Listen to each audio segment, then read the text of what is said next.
A shock announcement in Washington. Donald Trump's ambassador to the UN resigns just weeks before congressional elections. Is this a blow to the White House? I'm Imran Garda, and today's newsmaker is Nikki Haley. In an administration where departures aren't always dignified, Nikki Haley's was somewhat pleasant, albeit surprising. She was a star in the Trump White House, and despite being in the role for less than 2 years, Haley certainly made her mark. She was instrumental in pulling the U.S. out of the UN Human Rights Council and the Iran nuclear deal.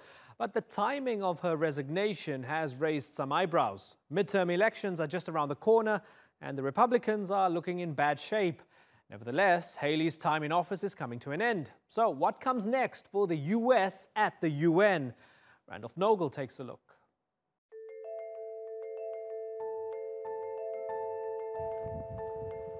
From the moment Nikki Haley arrived at the United Nations, the message was clear.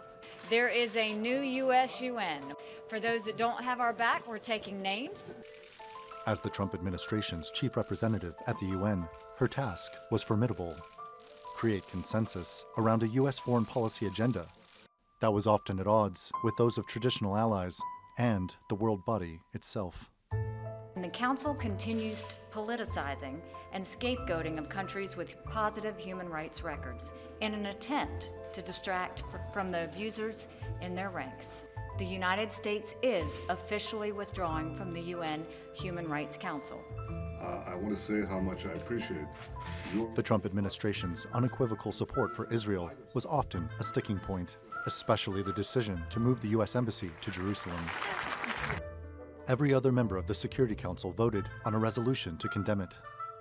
What we witnessed here today in the Security Council is an insult. It won't be forgotten. But with the leadership of our president, the efforts of our ambassador to the United Nations, Nikki Haley, the days of Israel bashing at the United Nations are over.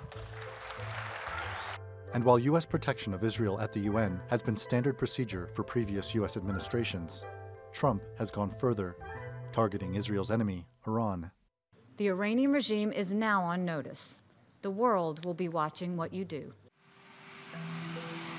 As President Trump withdrew from a nuclear deal with Iran, a decision that every other party involved in the agreement opposed, Nikki Haley's job was to hammer the message home. Iran continues to be a problem. Iran is a theocratic dictatorship. Iran is the next North Korea. But regarding the Korean conflict, the U.S. has made progress in getting both the North and the South talking, something Donald Trump mentioned when announcing Nikki Haley's departure. But she's done a fantastic job, and we've done a fantastic job together. We've solved a lot of problems, and we're in the process of solving a lot of problems. At the beginning, North Korea was a massive problem, and now we're moving along. But in many ways, the U.S. agenda at the UN is nothing new. It supported military and police crackdowns on drug trafficking by governments in Central America.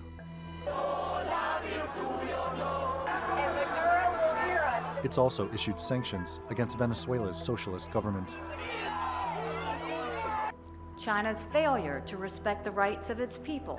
And criticized Russia and China for their human rights records. You know, part of the problem for her legacy is going to be that, she's going to probably go down in history as somebody who helped pull the United States back from certain multilateral institutions, from somebody who politicized humanitarian assistance, and as somebody who took very selective positions on human rights. Donald Trump has not yet named Haley's replacement, but as one of the few women occupying a senior role and a stable fixture in an administration with a high staff turnover, she'll likely be missed. Thank you, Mr. President. It's been an honor of a lifetime. And I will say this, for all of you that are going to ask about 2020, no, I'm not running for 2020. I can promise you what I'll be doing is campaigning for this one. The question now is whether her successor can better smooth over the prickly relationship that has developed between the U.S. and the global community. Randolph Nogle, The Newsmakers. Well, to discuss this, I'm joined now from Taipei by Ross Feingold. He's the former Asia chairman of Republicans Abroad. In Washington, D.C., we have Larry Korb. He's the senior fellow at the Center for American Progress. And joining us from Birmingham in the UK is Rosa Friedman. She's a professor of law, conflict and global development at the University of Reading. Thanks all of you for joining us on the Newsmakers.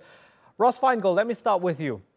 As an American, as a Republican, what do you think of Nikki Haley's resignation? Is it going to hurt the Trump White House and the Republicans ahead of those midterms? Probably not an issue for midterm voters who are mostly looking at domestic issues such as economic growth. Obviously, President Trump is going to be making that a focus of the campaign, as well as low unemployment numbers, necessarily about foreign policy issues.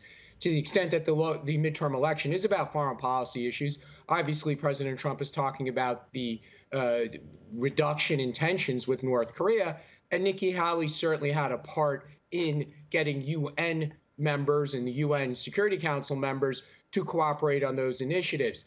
It's unfortunate that she'll be leaving the team, but she certainly sets the tone for how the Trump administration will conduct its foreign policy making within the UN organizations.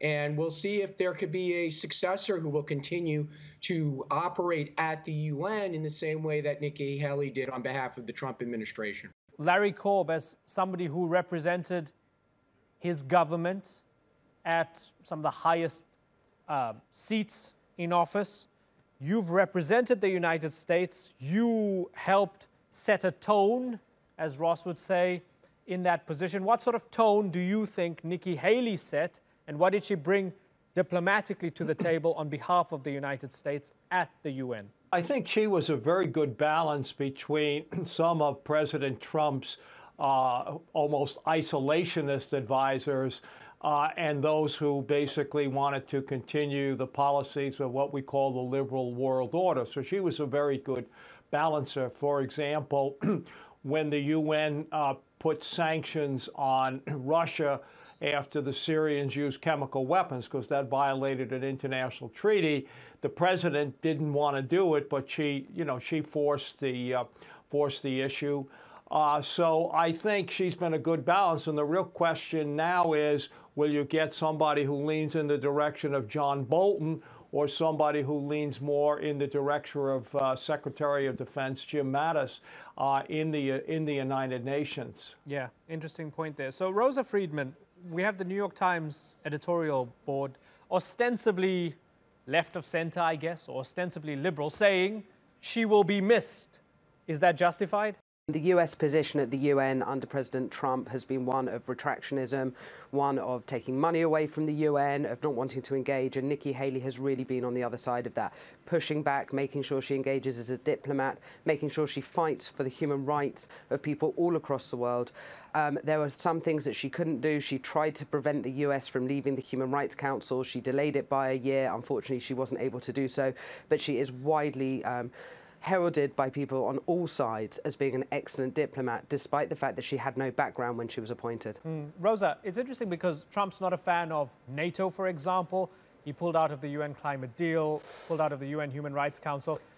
Are we saying that Trump and his White House don't quite respect the international institutions, but the person who was the figurehead at the United Nations, representing the United Nations, the United States among other nations, she herself gave her best efforts in trying to mitigate some of that damage? Is that the way you see it? Yes, I think when she was appointed, a lot of people, including myself, were very worried about the fact that someone was being appointed who had no background in international organizations. But she has engaged in such a voracious way. She has really embraced the UN and international organizations generally and multilateralism. I'm very worried that Trump, who clearly does not like international organizations, wants exceptionalism, unilateralism and a return to nationalism.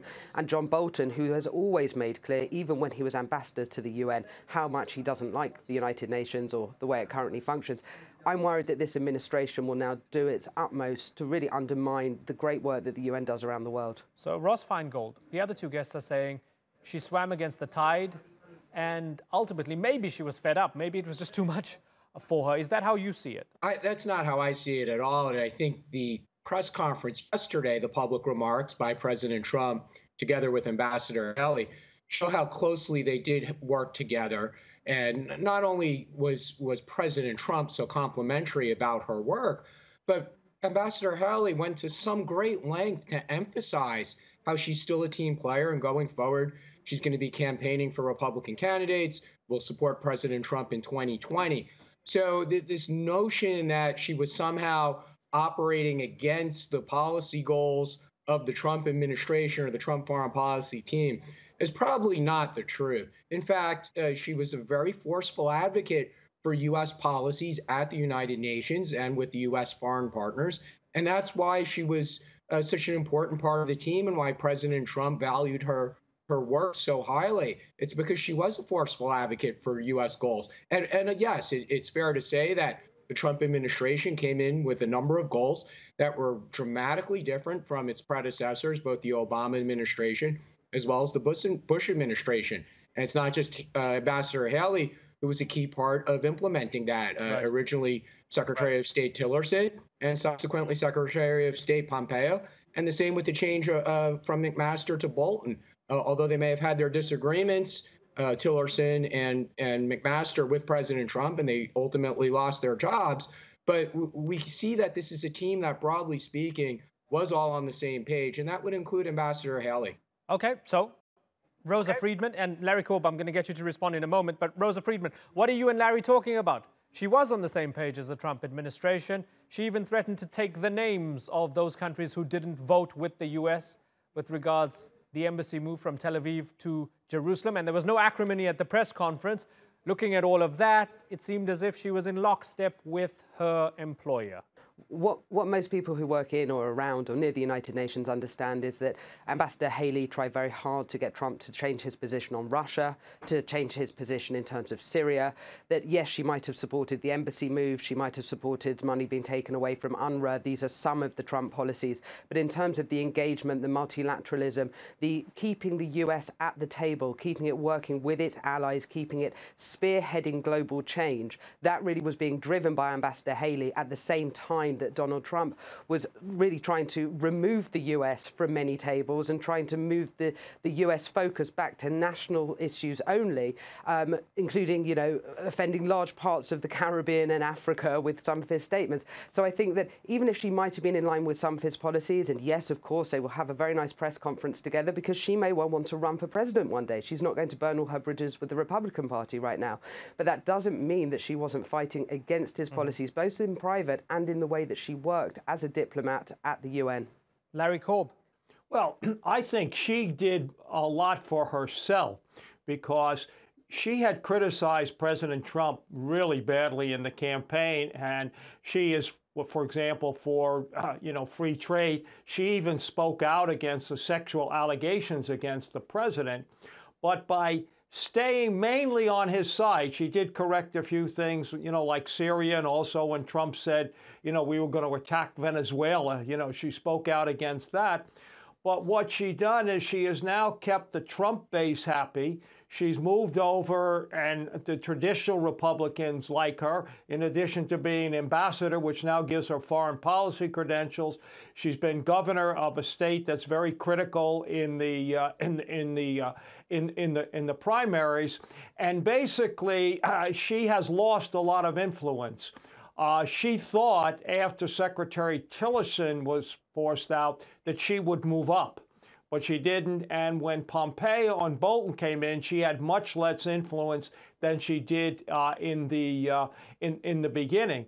And what I worry about is you might get somebody worse, for example, somebody more like Bolton there. So on balance, I think she did as well as she could have given this administration. But on the other hand, the whole foreign policy of this administration basically, in many ways, is going down the wrong path. And that, I think, is a critical thing because, as Rosa pointed out, I mean, the UN is very critical to what happens in the world. I mean, they have 50,000 peacekeepers, and we don't want to pay, our dues and things like that. That to me, will undermine national security in the long run, unless the next ambassador, keeps Trump from doing things, any more things like that. So, Ross Feingold, one of the possible permutations is, as Larry said, a replacement who is similar to John Bolton or might like Bolton's ideas more than others. It's a spikier foreign policy.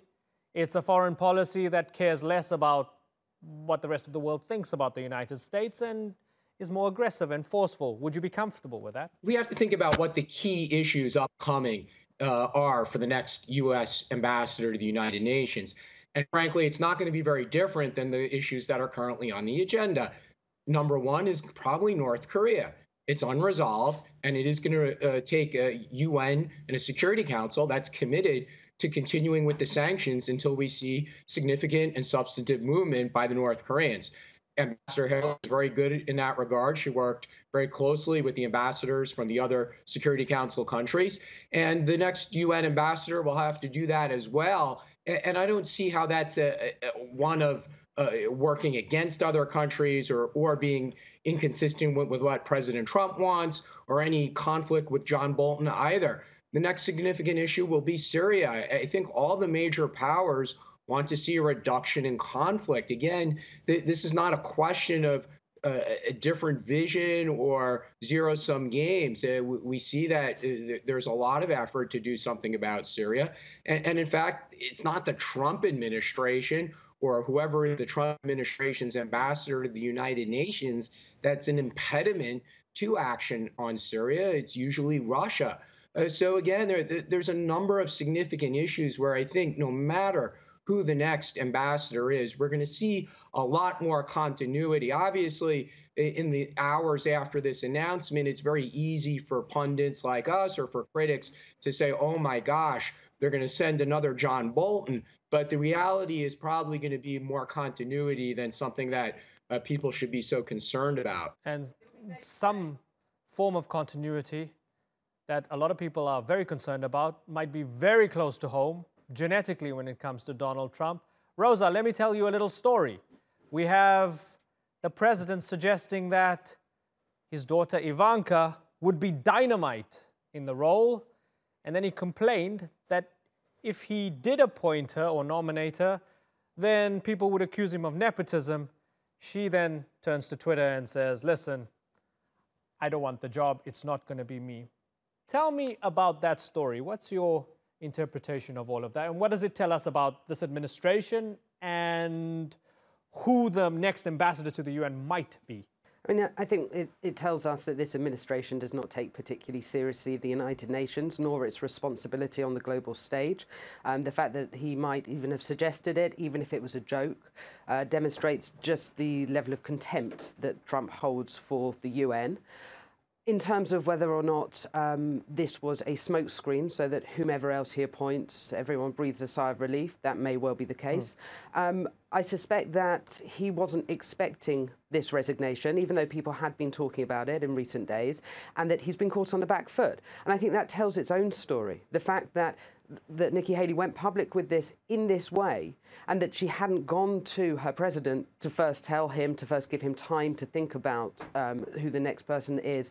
The fact that it's timed around, you know, this very political and politicized appointment of someone who's been accused of sexual violence to the Supreme Court, I think there's all sorts of factors in play here. Right. Larry Korb, I know you're on the other side of the aisle, and I'm suggesting, or I'm suspecting that you don't want Ivanka Trump, but if you could think of a Republican who would be a good appointee, who would it be? Who would make you happy to carry the flag? I think it would be great if they appointed Senator Bob Corker from Tennessee, who's been the chairman, Republican chairman of the Senate Foreign Relations Committee, who is not running for re-election. He would be great because he would hit the ground running. He knows a lot of obviously knows all the issues. He knows a lot of the players. Somebody like that, rather than a strictly political appointee or someone who has the hardline, vision of John Bolton. If I were the president, I'd call in Secretary Mattis and say, who would you recommend? But I think Corker would be great because, as I say, he's a Republican. He supported the Brett Kavanaugh, nomination, but he certainly, knows an awful lot about foreign policy. Ross Feingold, who do you want? Well, according to much speculation, the former deputy of the National Security Council, Dina Powell, is in the running for this job. Obviously, she knows the Trump administration very well. She knows foreign policy very well, and she's based in New York already, so it's an easy transition for her to take up this job. Rosa Friedman, big picture, something that you touched on earlier on. You said this administration treats the UN with contempt. Is that ever going to change during a Trump presidency with a new appointee? Does something big need to happen for you to say, hey, they actually do respect the United Nations as an institution? Well, the starting point would be for the UN to actually put money back in, the voluntary contributions that it's withdrawn, and for it to demonstrate through financial contributions and not to be expecting the EU and other blocs and other member states to be picking up the shortfall. I think the second key issue would be for the US to re-engage with the UN Human Rights Council. Yes, it's resigned its membership. That doesn't mean that it shouldn't be engaging and walking away completely from the tables and from the discussions in the margins of sessions. As to whether or not the US engagement will change, I don't know enough about the players within the Trump administration or who may be appointed.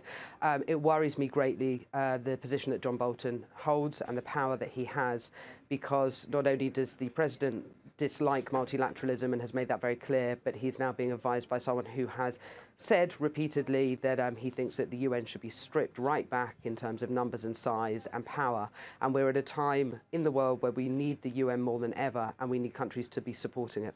Okay, well, for the moment, there's a vacant seat in New York for the role of US ambassador to the United Nations. We'll wait and see who Donald Trump appoints to that role, and we'll do a segment about it when he does. But for the moment, I've got to thank you all. Ross Feingold, Larry Korb, and Rosa Friedman. Thanks for joining us on the Newsmakers.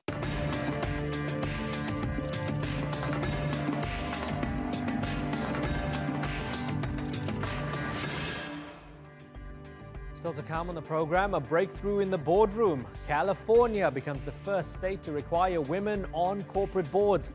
But is it fair, and will it work? And India's farmers demand higher prices for what they grow. Will the government give in to their demands? California's boardrooms are about to take on a whole new look.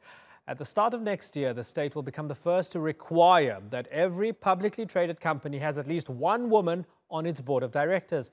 If not, they could face fines of up to $300,000. The bill's author says it should help decrease harassment and sexual assault in the workplace. But critics say it's unconstitutional and it ignores other forms of diversity. So has this been a breakthrough for the boardroom?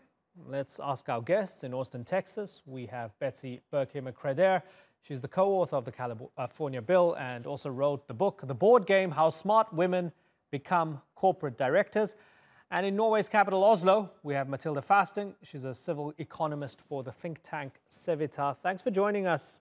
And I'm really looking forward to this discussion. Betsy, how much of a victory has this been for you? It's an incredible victory, Imran. Just phenomenal. And it's taken years of work to get to this success. Very pleased to report that the California State Senate, this is not federal, but the State Senate and the State Assembly passed the bill over the course of last year at many hearings, and then Governor Brown signed it just a week ago Sunday, so it is law. Now, it may be tested in the courts in California, but we think that we have very solid legal arguments where you had earlier said that this is unconstitutional.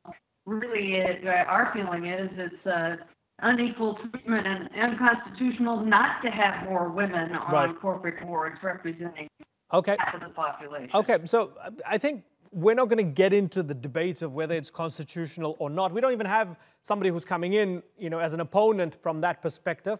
But we have Matilda Fasting from Norway. Right. Matilda, this is being done where you are in Norway. Is it the breakthrough that someone like Betsy thinks it is? Or should she be cautious?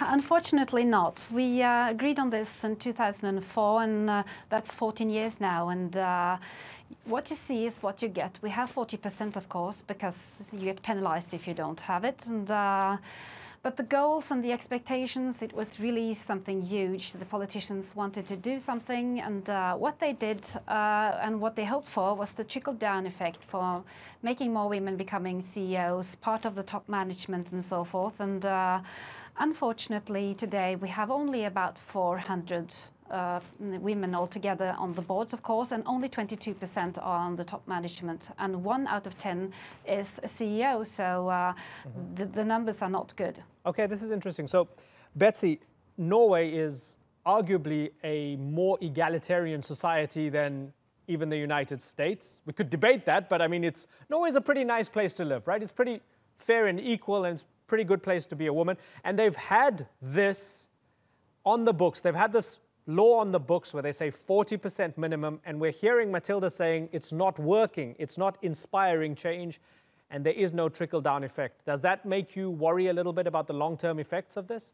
Well, no, because the U.S. has a far greater population than Norway, and even the state of California it has a pipeline that is overflowing with qualified women. There have been 2.5 generations women who have been working their way up in the corporate ladder with excellent experience and high caliber qualifications. So the challenge is making sure that the nominating committees of corporate boards get to know the women who are qualified for serving on their boards. And so with an organization called 2020 Women on Boards, we're trying to help make those connections, not placing the candidates, but actually increasing the women's networks in order to be thought of. And the bottom line is Credit Suisse and the McKinsey and MCSI and other independent studies have shown that when women are on corporate boards, the companies are more profitable and more productive.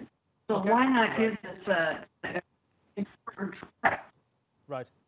So Matilda, I mean, I guess you would accept it's not quite, in the year 2018, it's not quite like an episode of Mad Men, right? I mean, it's not that bad, but it's still, in many places, it's seen as a boys' club when it comes to the very top of companies, right? There's a lack of estrogen, I guess, in the boardroom. How else would you address this, if not through trying to nudge it forward with quotas? I think the thing is that when we got the quotas through in 2004, I think that everybody thought, okay, we have done something, and that might have postponed what really works, because it's not the top-down, it's the bottom-up processes that are important. And we have finally come to see that that kind of initiatives is much more important. So we have successful companies in Norway, and they have been working, and slowly but very consistently, about getting women in the middle management and then up to the top management. And we see results, but they come slowly. And the thing is that women in Norway, they build careers between 30 and 40. They get children, and they have ambitions before they get children, and they also have the right education. In Norway, we have a high percentage of women taking or being economists, engineers, and even studying law. So they are well prepared and they have ambitions, but they don't seem to succeed coming through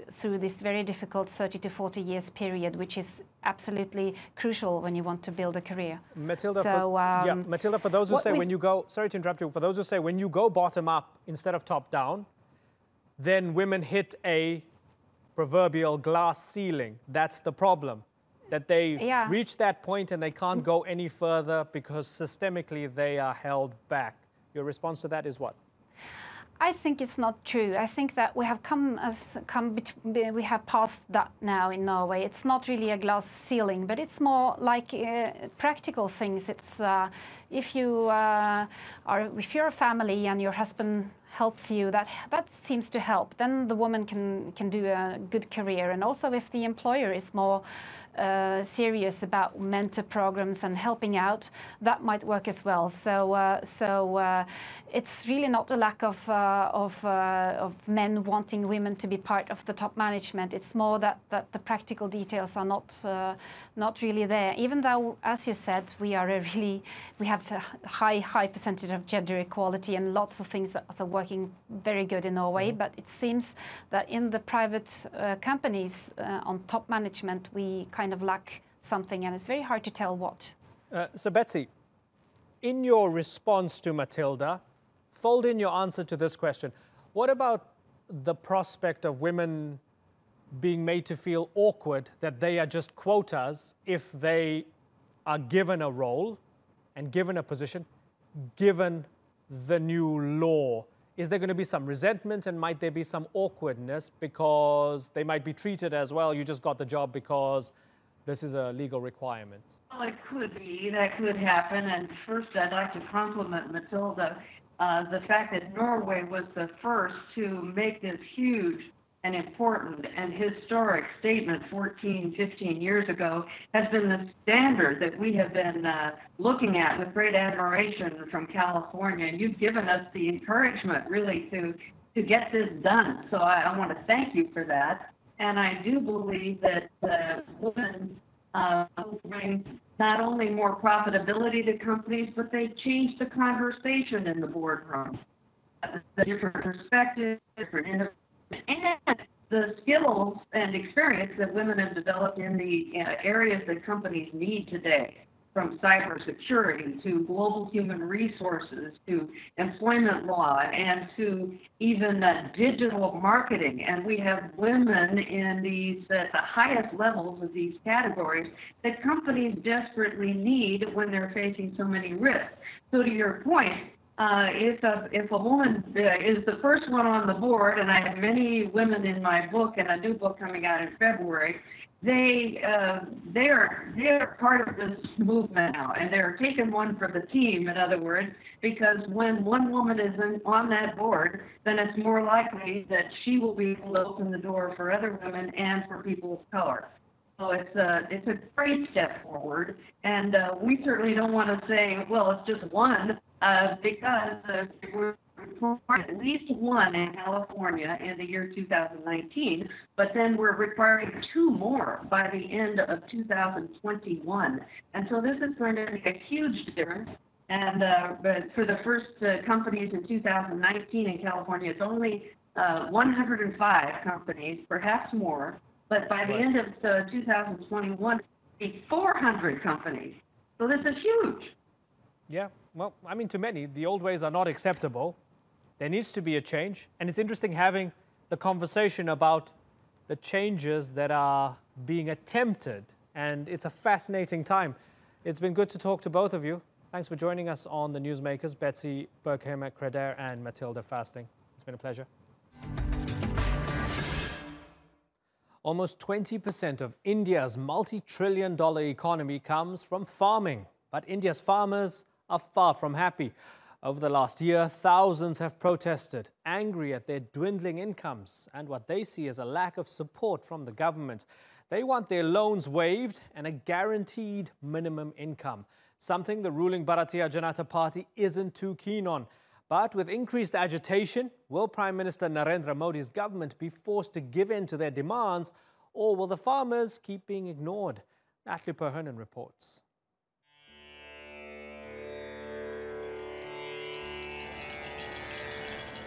Water is the lifeblood of farming, but these farmers weren't expecting police to use it against them. More than 50,000 farmers travelled from Uttar Pradesh to New Delhi to call on the government to give them better prices for their crops and waive their loans. Who will the farmers speak to about their issues? When we have chosen a government but we can't tell them about our problems, then who do we tell? Prime Minister Modi and Chief Minister Yogi of Uttar Pradesh keep propagating with full force in newspapers and other media. However, there are no grassroots level benefits to the farmers. Farmers are suffering. It has been 1 year and yet we have not been paid for the sugarcane crops. About half of India's population works in agriculture. The sheer number of farmers means they wield significant political power. Their votes are being sought by all parties ahead of next year's general election. The agriculture vote helped Narendra Modi become Prime Minister. He promised to deliver a better future for farmers.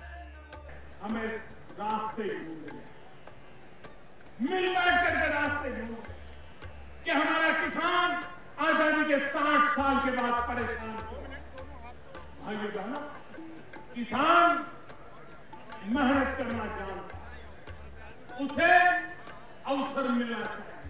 Farmers have taken to the streets instead of the land to call for reform of the agricultural sector. These are tough times for the industry. This year, diesel has increased by 26%, and the cost of fertilisers have risen by up to 17%. An abundance of some crops like lentils means local prices have fallen. At the same time, global prices for some produce have also dropped.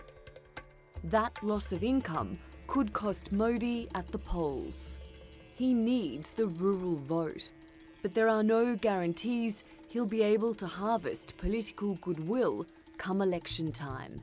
Natalie Pohanen, The Newsmakers. Well, to debate this, I'm joined now from New Delhi by Abhimanyu Kohar. He's the spokesman for the National Farmers Federation in India. And also in New Delhi, we have Raman Malik. He's a spokesman for the ruling Bharatiya Janata Party, or BJP. Gentlemen, thank you very much for joining us. Raman Malik, let me begin with you. Farmers are protesting. We've seen clashes on the streets, on the outskirts of New Delhi. Is the farmers' protest justified? See, democracy gives a clear view that in a democracy, you are there to give your views and you have that freedom.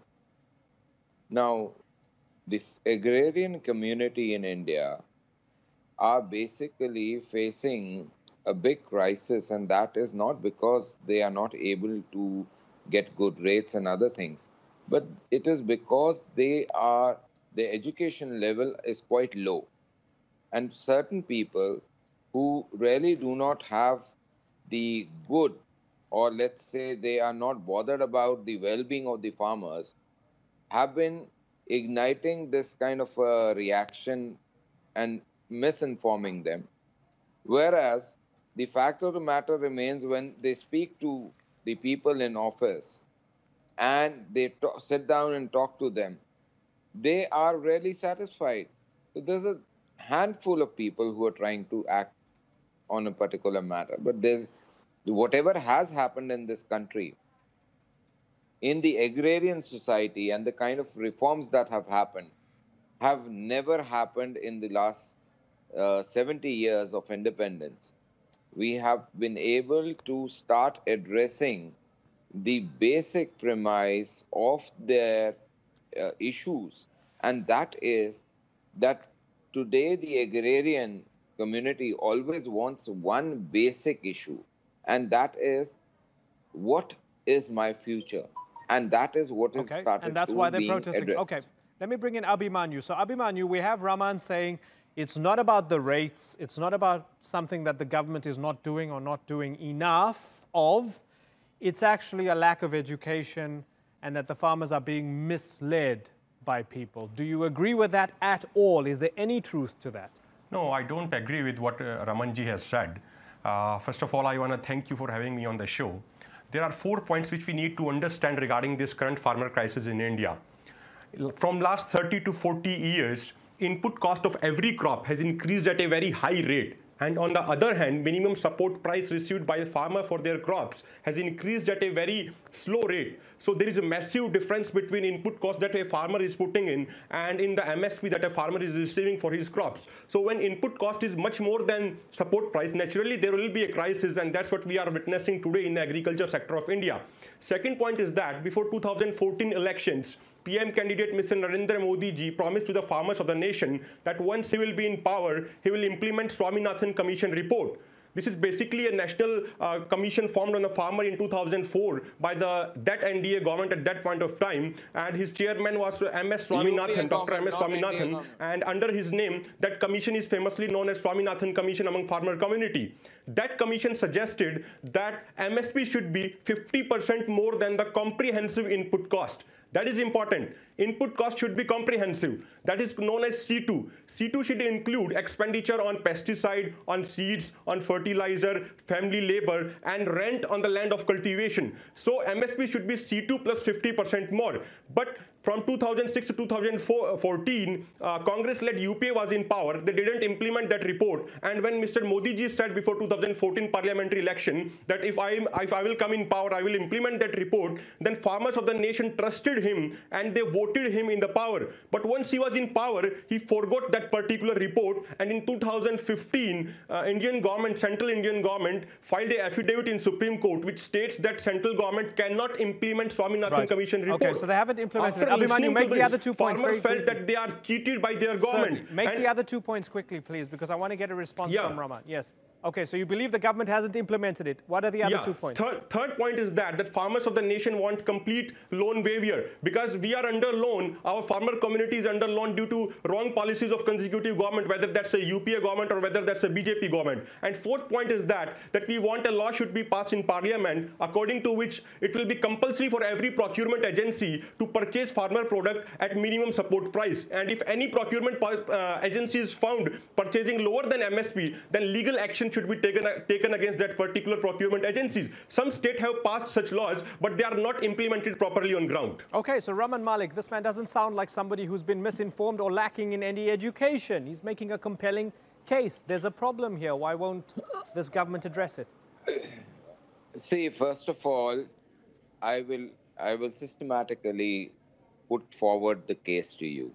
And through you, I believe a lot of people would be able to understand. The Swaminathan Commission that he's been referring to, I would tell your channel to go have a small research. And from Mr. Swaminathan himself, he has tweeted that if any government is trying to implement what I have told in my reports, is this government. So first of all is that. Second, there's a bunch of people who actually only want to do politics on issues which are not in favor of the nation. Today, when we talk about the very fact that MSP should be there, you are talking about, in a global economy, you're talking about a protectionist economy.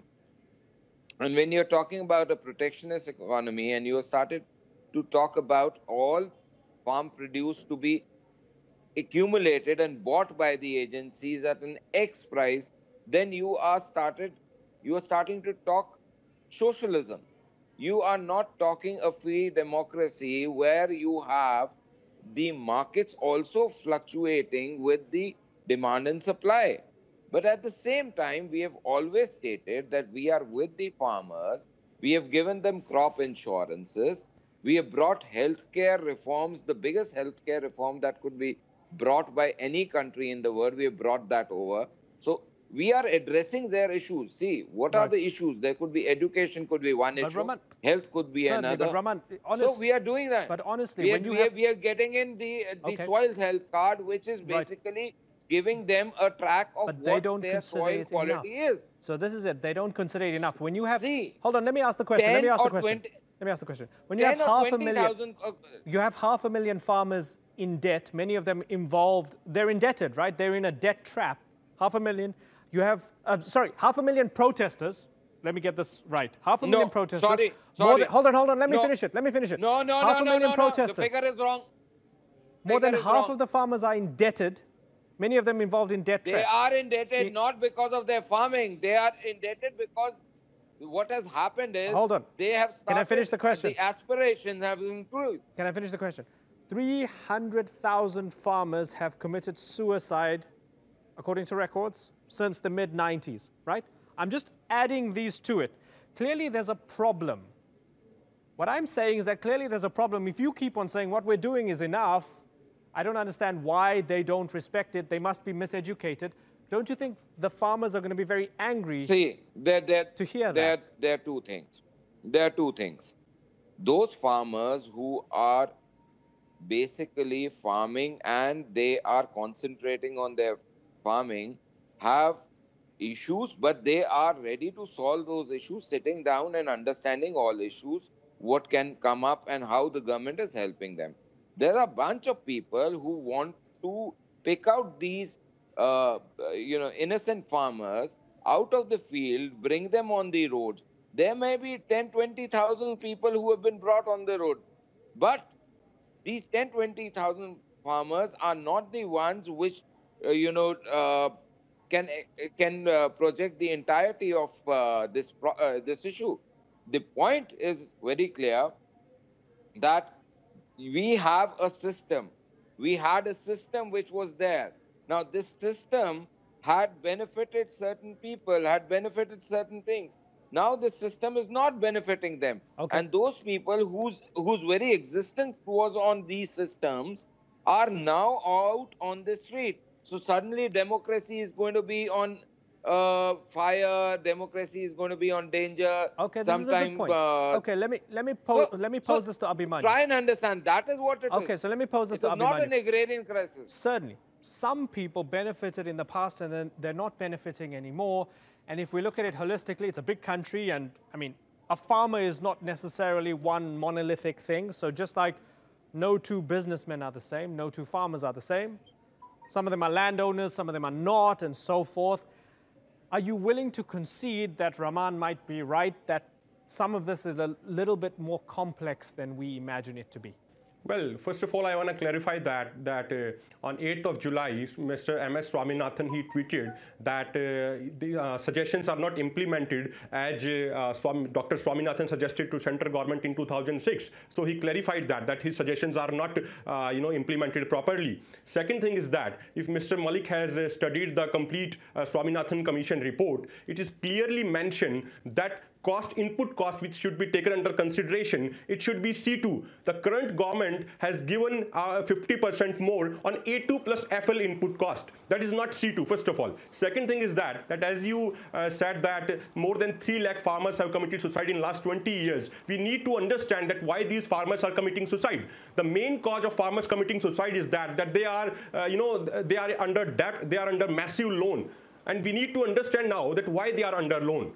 They are under debt due to wrong policies and false promises of consecutive government, whether it's a UPA government or whether it's a NDA government. I will give you a small example. In 2016, we filed a RTI, and in reply of that RTI, Commission for Agriculture Cost and Prices states that if consecutive governments had implemented Swaminathan Commission report in 2006 itself, then in 2016, every farmer, every wheat producing farmer would have got 119 rupees more per quintal, and total production of wheat in 2016 was around 94.5 crore quintal. So farmers of the country, they should have got around 11,000 crore rupees more only on one single crop, that is wheat crop. In the same manner, on the rice crop, farmers should have got around 593 rupees more on per quintal, and on cotton they should have got 1,720 rupees more on every quintal. So in a whole, every year farmers would have got 80,000 crore rupees more if consecutive government have fulfilled their promises. Right. So in last 12 years, they would have got around 10 lakh crore rupees more. And if you will talk about farmers loan, that is only around 6.35 lakh crore rupees in whole country. So if consecutive government have fulfilled their promises,